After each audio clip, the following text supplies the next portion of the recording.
So the purpose for this recording is to go back through the price action from today and look at exactly where I should have been taking trades and where I shouldn't have been. I had an extremely clear framework from today and I was extremely confident in it.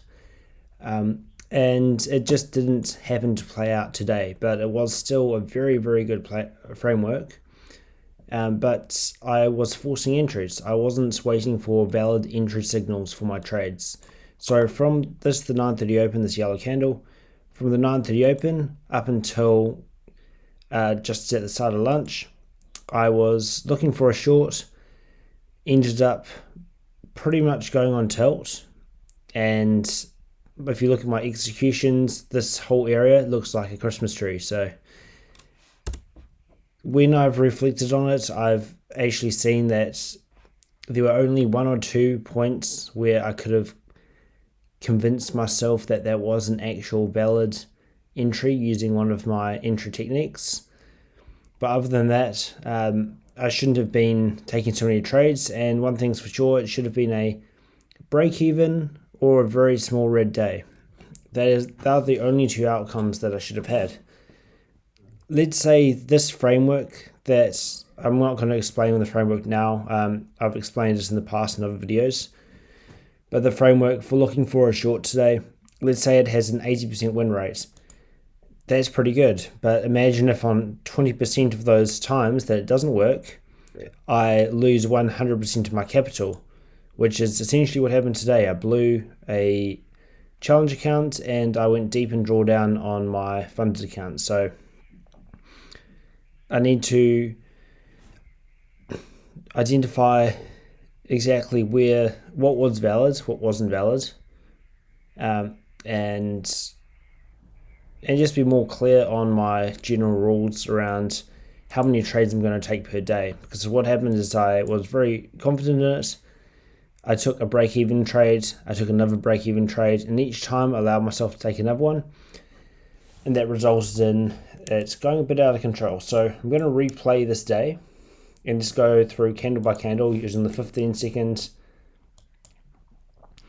and the 1 minute chart. And then I've got the 5 minute chart on the right here as well. But just looking at what spots could I classify as a valid entry. So I'm just going to play through it pretty fast. So nothing so far. Ran above the 200s, that's what I was looking for. And at this point, as we're above this 200 level, I was open to a short any point from here onwards. So the first thing I'm looking at is this swing low, the impulse low that took out the high. So if I mark that out, what I'd want to see is us to begin to rally above, but then fail to do so and close back below. That would be a valid entry. So if this next candle closes below, so it didn't, and didn't, still didn't. So at this point, this is telling me that this is not a short. From memory, I think I did take a short right there. The only way this would have been a valid short is if these candles had closed back below this impulse low. That never happened. At this point, we are clearly pushing higher. We just got this new minute candle open and push up towards this high. It's pretty obvious we're making a new high. So at this point, there should have been 0 trades taken.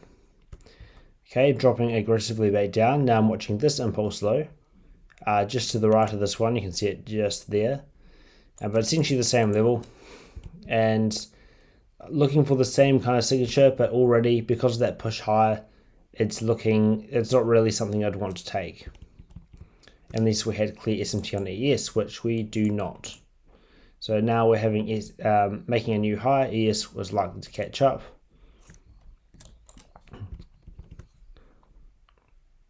$37, $38, so nothing just yet. Let's skip forward a bit more. Clearly pushing higher. Okay, a nice big work there. Dropping low. Now you can see that the high was made on the 15-second candle. 30 is the one that dropped down, and then we've got 45 here. So this doesn't classify as a last second wick, which is when the majority of the wick formed in the final 25% of the candle's duration. But because this long wick formed in the first part of the candle, it's less likely to be an actual rejection, and so I'd be very cautious about this and expecting it to likely overlap, head back up. Once again, I'll be watching this impulse low, trying to see if there are any sharp rejections from that. So, and also already we're pushing up aggressively. So we took out the high again. Okay, aggressive drop down again. And this point is clearly just, not moving much, not really doing anything clear. If you look at the 1 minute chart especially, like you wouldn't be looking at this thinking, oh, it's a great place to short. But in saying that, we do have this push down here that was at 45 seconds in. So this majority of this candle's wick formed in that last 45 seconds where it flips from here all the way down to a red candle. Next candle opened up and continues pushing lower. We've hit this impulse low now. So if we were to push back up and then get another closure back below, which we've already pushed up, we've taken out this short-term high. If we were to close back below, you could potentially argue that to be a manipulation, not a impulse rejection failure. So right there, that's, if I was forcing entries and if I was extremely confident on the short, which I was, sure, I could take this entry. That would be okay. We have a pretty much a last second wick here, so I'd be expecting that wick to remain, that wick high to remain intact. We then have this push lower, a rejection failure. So let's say I was to take a short right here with a stop up on this wick.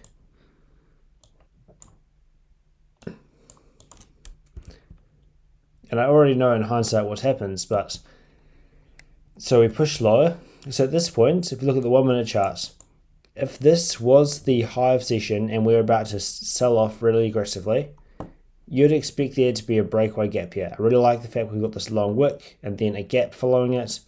So you'd want this gap to remain unfilled.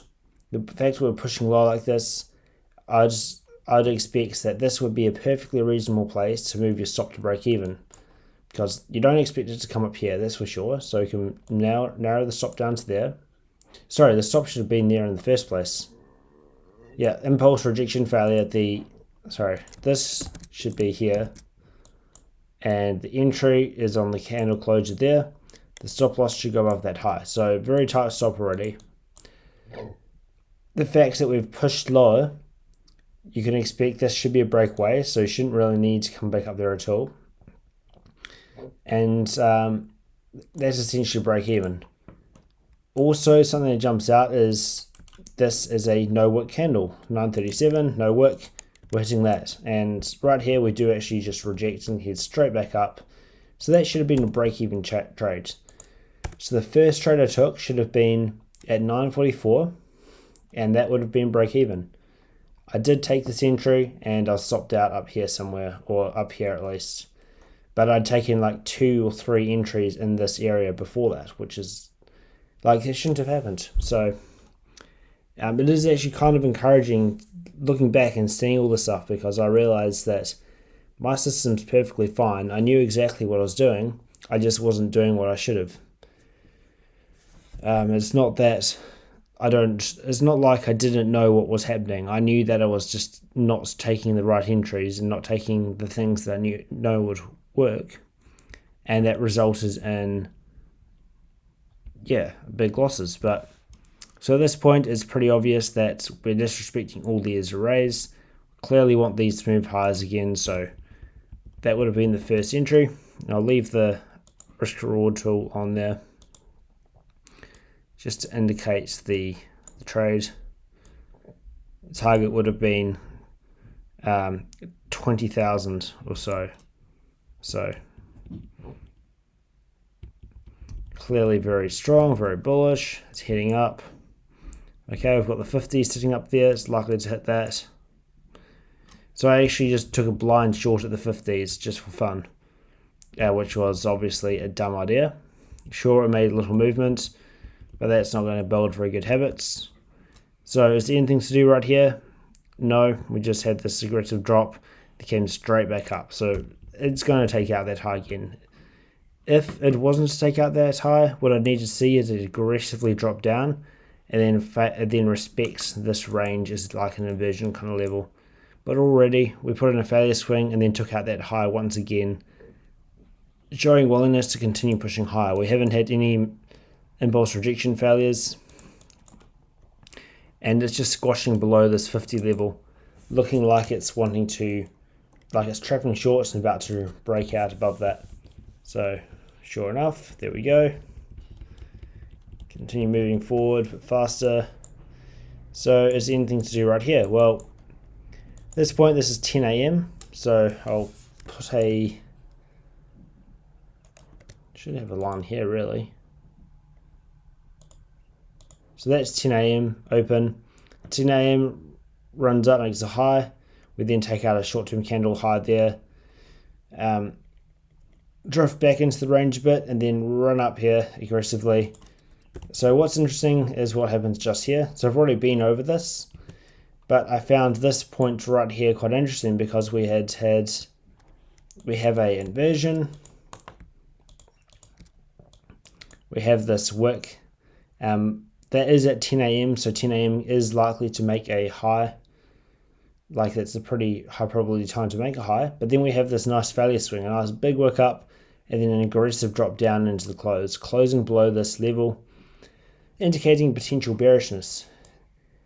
This is not one of my entry techniques that I look for examples of and am confident in taking and use. Like this is one of those things that I can see and I'm like, yeah, maybe it'll work, maybe it won't, but it's not something I'm really interested in. So although, you know, technically if I was to force something, if I was to force a trade, let's say I'm trying to force a trade on this day, this would be the first opportunity to force a trade, and it didn't work. If I was really trying to force a trade and trading outside of the entry techniques I usually use, then I could use this. I could get short here. So that, but I wouldn't do that either. Like this could literally be anything. This could be the most obvious model that everyone knows, but it doesn't always work, and I wouldn't trade it because it's just not something that I trade regularly and I'm used to and have confidence in. But for argument's sake of going from probably about 10 attempts at going short in this range at least to down to just 2, like absolute maximum I should have taken by 10:03 is 2 short attempts. So we'll see how this one plays out. Okay, it's pushing lower a bit, getting below these lows, but very high resistance, leaving fairly smooth highs as well. And just the time that it's spending through here. Another thing I forgot to mention that I should be watching as well is the 5-minute chart, and I suppose SMT as well is also a thing. ES is pushing lower nicely, but now we've got this SMT on the lows, so I should be very cautious about that. And then that's combined with the fact of how high resistance we are, like I'd probably be wanting to get out by now anyway. But the other thing, this is too far over to the right, that's the problem. Way back in this area here, where this first trade happens, this actually it doesn't invalidate it, but I wouldn't have taken this trade anyway, because for the framework I'm using, which is the RTH trailed stops, it's if I have wicks above me and I'm trying to go short, but no long wicks below me, then that means it's not ready yet. It's like, because I see these long wicks as enticing people to get short, as like a bearish rejection looking candle. I want to see the opposite. I want to see long wicks below us that's enticing people to get long if I'm trying to go short. So just the fact we had 2 really long wicks, and also the fact that this long wick was not a last second wick. So this 5-minute closure there on this ridge candle, that's essentially right here when this new 945 candle opens. So from that high, We had 1, 2, 3, 4 minutes out of the 5 minute candle made that wick were traded lower. So that's not a last second wick, and that also confirms that it's likely just enticing shorts. So realistically, that shouldn't have even been an entry at all. Like, that shouldn't have existed. Pushing up. At this point, does the 5 minute look very bearish right yet? Not at all. Does the 1 minute look particularly bearish? Not really. It's pretty slowly drifting lower. Already got SMT on the lows of ES. If I was to go short here, I'd actually need to see a bit more than just this. I'd need to see something else, let's say. So if we keep on pushing forward, okay, it ran up, took out the short-term high. That's nice. Let's see if we can get a good rejection from here. We already made this low all the way down here. If we can get a nice rejection and then a impulse rejection failure down here, that might be a valid entry. Okay, that's not looking too bearish at all. So now it's beginning to show signs of consolidating, taking out intermediate term highs such as that one and intermediate term lows. And that aggressive drop low, that's really enticing shorts, as well as leaving all these smooth highs. So I wouldn't be too interested in anything around here. It is rolling lower, but at this point it's 10:14 a.m. We're very high resistance, making obvious moves in my direction but not displacing. That is the most obvious signs of enticement you can get. Hitting these lows and getting instant rejection back up. From memory, I think I actually went long here, and then it drops down and I go short, but keep on playing forward. Okay, so I remember I went short here as well. But why wouldn't you go short? Well, I just mentioned we're clearly enticing shorts. This drops down, leaving all these smooth highs perfectly at the 50s as well. So engineering buy side at key institutional levels.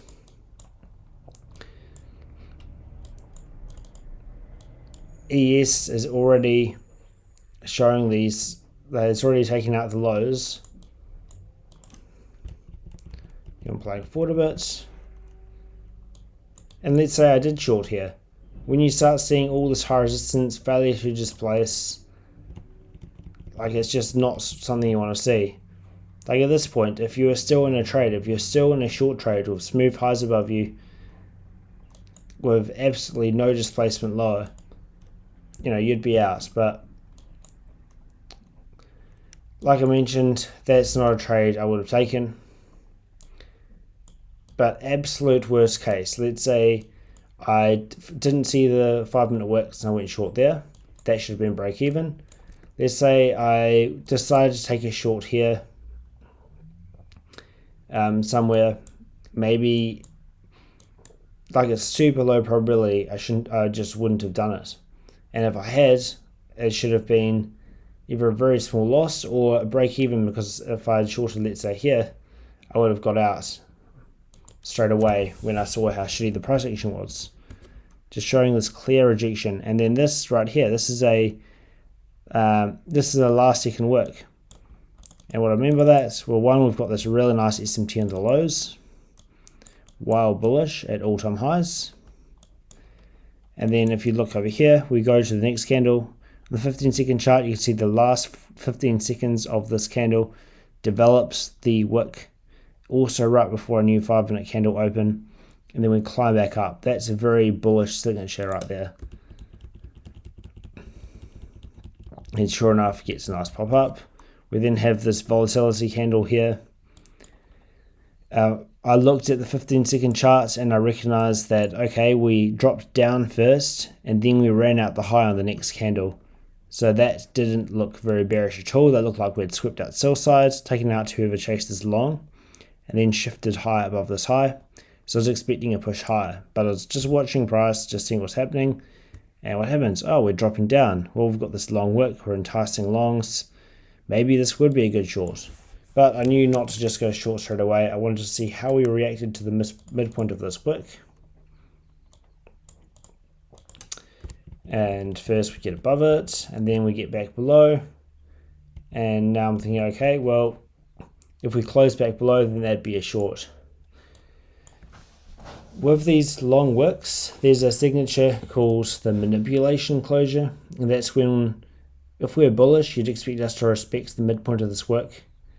But if we do not respect it, but then close right back, but then go straight back above, that is a manipulation closure, and then that shows that will be a continuation high. The reason why I didn't use it here is because if you see how we closed down here, but then the next candle, it spends 15 seconds, 30 seconds, 45 seconds, a minute. It spends the entire candle below that level. It doesn't rip straight back above. If this candle had, in the first 30 seconds or so, run back above that midpoint of that wick, I would have actually wanted to take that as a long. Because it didn't, I was like, oh, maybe the short's still in play, so I waited for us to keep on climbing. And then when we drop back below, at this point, I thought, okay, this is actually a valid entry for a short when we close back below on this next candle. So this would have been a valid entry short, which I did take. Technically, the stop should be at the high end of the wick. So, I mean, I could have taken this. That would have fit one of my entry techniques. And let's say that was just a full loss. By now I should be done. Let's say I only took one attempt over here, or this was the first attempt. It's pretty clear that, okay, well, it's not happening right now. But yeah, that should have been the first actual entry that is actually sort of valid. This one on the 15-second chart, that was valid. It didn't go very far. It did move, but it didn't go very far. And the fact we had the 5-minute wicks above us, that would have actually made me not want to take it. But if we continue playing forward, you can see it keeps going up, then drops down a bit. So in this area, was there an entry?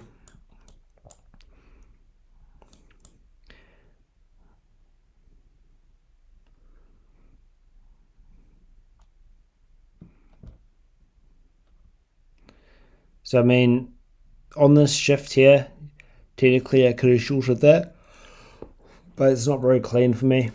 I can see that we ran and we did take this deep internal range liquidity, but to me that's not indicating that we're likely to keep on pushing low. We're likely just going for a short-term low, and we'll probably, when we do hit the low, so because this is a deep internal range intermediate term high that was broken, lots of the time when we are range bound like this, well, not range bound, but within a range, when we break a deep intermediate term high, we then go to deep internal range. So that would mean that I'd expect us to come all the way down to this area down here, slash this low, and then continue to push high.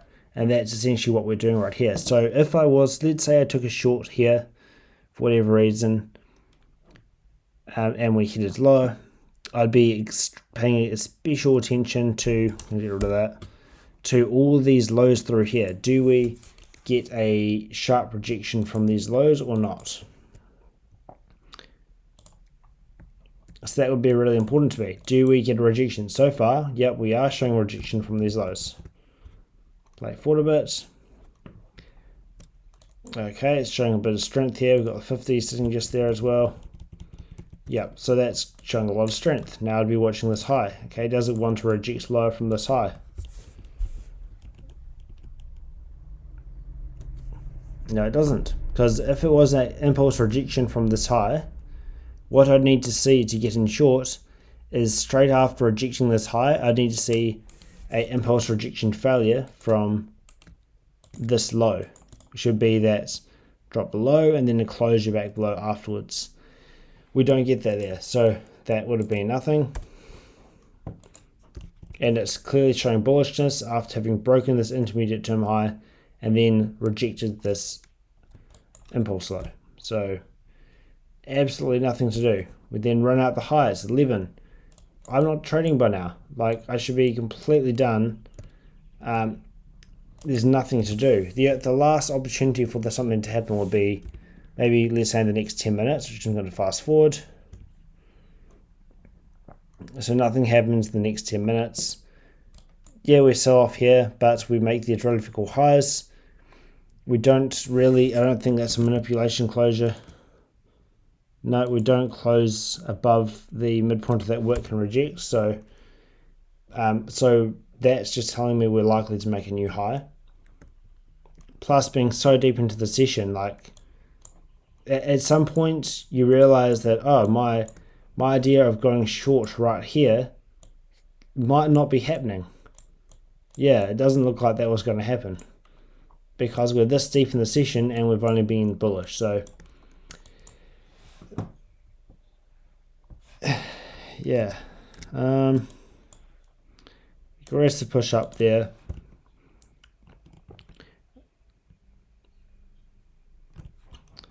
Cool, so that's a bit of a failure swing and it's dropping lower again.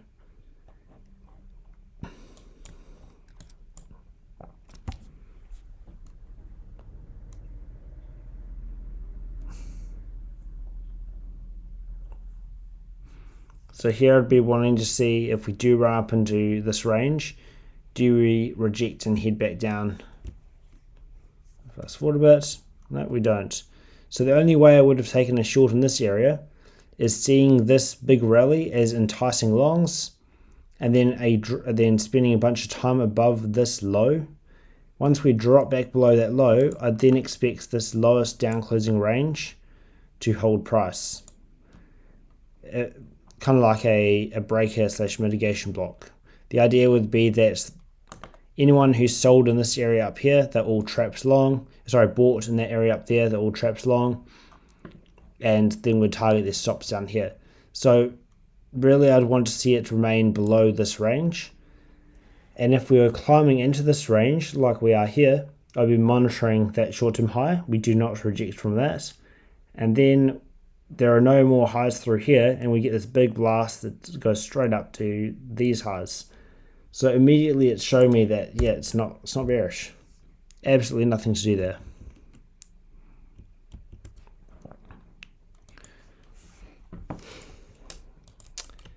Could be watching this low, rejecting it still, and we make a new high.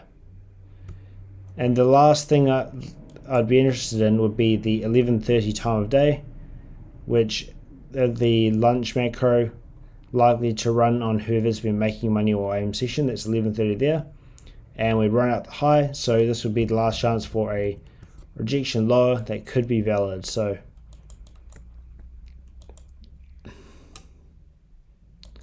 you could argue that this right here would be a short. If you were very desperate for a short, this could be a potential because it is 11:30 opens up, we run out the highs, and now with a nice aggressive one directional movement, really entices longs, and then we're dropping back below. We knock this 15-second impulse low with the once, trade back above, take out that previous candle high, and then close back below. So it's not really a trade I'd want to take, but you could, I guess. All I'm trying to do here, I'm not trying to say that these are all amazing trades. I'm trying to get into my head that taking 50 trades, or however many I took, I don't actually know, in here was not necessary. It should have only been maybe 1 or 2 executions maximum, and I probably should have been break even today. Like not even red. And if I was red, I would have been small red, which is what I want. I want small red or big green. And both of those are fine. So see how this plays out. Nope. So that's all good. That's 11:30. It's clearly not even doing that macro, so that is fine. Like I would have been done by now anyway. It does, like, honestly. You can see it continue playing forward. It clearly just wasn't a short on this day. But going through here and taking 1,000 executions definitely is not the way to do it.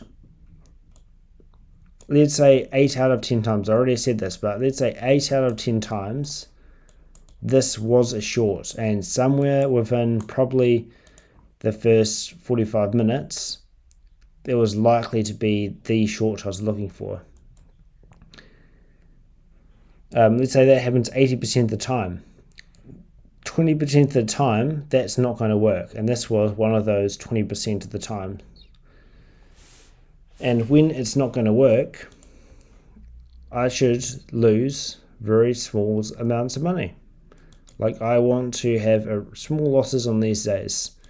Maybe I take a BE here, and then I take a minus 1R. And going by my rules that I should have, after one break even and one loss, I'm done. Or after one break even and one break even, I'm also done. There's nothing to do afterwards, absolutely zero. That will do for this video. It's more just for me to run through and try and really get these lessons and get them home into my head that I remember them. But like I said, it is actually kind of encouraging to see that there was no need for me to take 1 million trades here, and my understanding of price could have actually kept me very safe today. So the main problem from today was, one, being not waiting for the right entry signals because I was so confident in my framework. I was very confident in it being a short, and so I was trying to force whatever entries I could. Also, not being clear enough with my rules for this account. The rule, week before last, the rule was one trade and I'm done. Then last week, I figured, if I take a break-even trade, then maybe I can take another attempt. But I didn't say how many break-evens I could take. So on Friday last week, I took probably 12 trades and only lost negative 0.3R because I was just taking 1 million trades, and that obviously is very bad as well. And so on the weekend I was thinking, okay, well, how about if I take one break even? I'll try and take the best trade I can, but let's say the first one I recognize, okay, this is not going to work, I'm going to cut it early and just break even. Then I'm allowed one more attempt, and so I can try one more attempt. But I never really solidified that in my mind. I never really internalized that it was exactly what I was going to do. So when I took a break even here, and I took another trade, rather than thinking, okay, this is the last trade, instead I just thought, oh, okay, I'll take another break even. Oh, okay, well, I'll try once more. Well, let me try again. Okay, well, maybe I'll try here. Actually, no, it's a long. Actually, no, it's a short. Okay, I'll try again. Wait, what's happening? Oh, short, long, short. Something like that. I don't know. But in future, from now on, one trade per day. If for whatever reason I decide to cut the trade early and gets out for basically break even, then if I see a really nice trade, I'm allowed to have one more attempt, and as soon as that's executed with one execution, one entry, then that is the final execution for the day on that account.